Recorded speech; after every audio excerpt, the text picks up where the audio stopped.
বাংলাদেশ চলচ্চিত্র উন্নয়ন কর্পোরেশনে সাংবাদিকদের উপর হামলার ঘটনায় দুজন সদস্যকে সাময়িক বহিষ্কার করেছে শিল্পী সমিতি। এছাড়াও সংগঠনটির সাংগঠনিক সম্পাদক জয় চৌধুরী হামলার নেতৃত্ব দেওয়া ও উদ্ধতপূর্ণ আচরণ করায় তাকে আজীবনের জন্য বয়কটের ঘোষণা দিয়েছেন সাংবাদিকরা। বুধবার রাতে এফডিসিতে সাংবাদিকদের পক্ষ থেকে এই ঘোষণা দেন লিমন আহমেদ। তিনি জানান, হামলার ঘটনায় 1 মাসের জন্য বহিষ্কার করা হয়েছে অভিনেতা শিবা শানু ও সুশান্তকে। একই সঙ্গে ন্যাক্কারজনক এই ঘটনার দিন 23 এপ্রিলকে কালো দিবস হিসেবে পালনের সিদ্ধান্ত নিয়েছেন বিনোদন সাংবাদিকরা।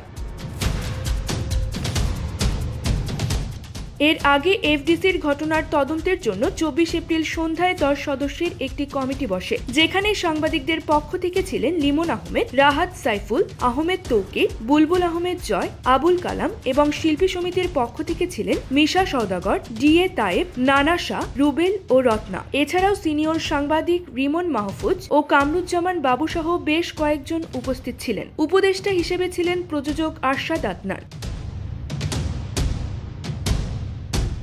বৈঠক শেষে সাংবাদিক লিমন আহমেদ জানান, আলোচনা শুরুর পরও জয় চৌধুরী উদ্ধতপূর্ণ আচরণ চালিয়ে যান। তিনি কারো কথা মানতে নারাজ, তাই তাকে আজীবনের জন্য বয়কটের সিদ্ধান্ত নেওয়া হয়েছে। লিমন বলেন, জয় চৌধুরীকে নিয়ে শিল্পী সমিতি যদি কোনো কার্যক্রমে অংশ নেয় তবে সমিতিকেও বয়কট করা হবে। কোনো প্রযোজক বা পরিচালক সিনেমা নির্মাণ করলে তাদের সংবাদ পরিবেশন থেকে বিরত থাকা হবে।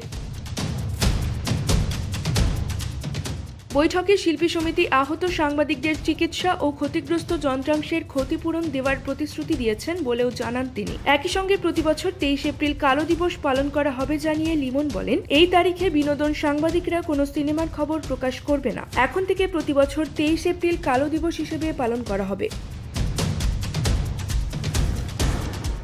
প্রসঙ্গত, মঙ্গলবার 23 এপ্রিল বিকেলে শপথ গ্রহণ করেন চলচ্চিত্র শিল্পী সমিতির নবনির্বাচিত সদস্যরা। কিন্তু অনুষ্ঠান শেষ হতে না হতেই ঘটে অপ্রীতিকর ঘটনা। এক সাক্ষাৎকার গ্রহণকে কেন্দ্র করে সাংবাদিকদের ওপর হামলা চালান অভিনয় শিল্পীরা, যার নেতৃত্ব দেন অভিনেতা শিবা শানু ও জয় চৌধুরী। এই ঘটনায় অন্তত 20 জন সাংবাদিক আহত হন। নিউজ ডেস্ক, সংবাদ পরিক্রমা।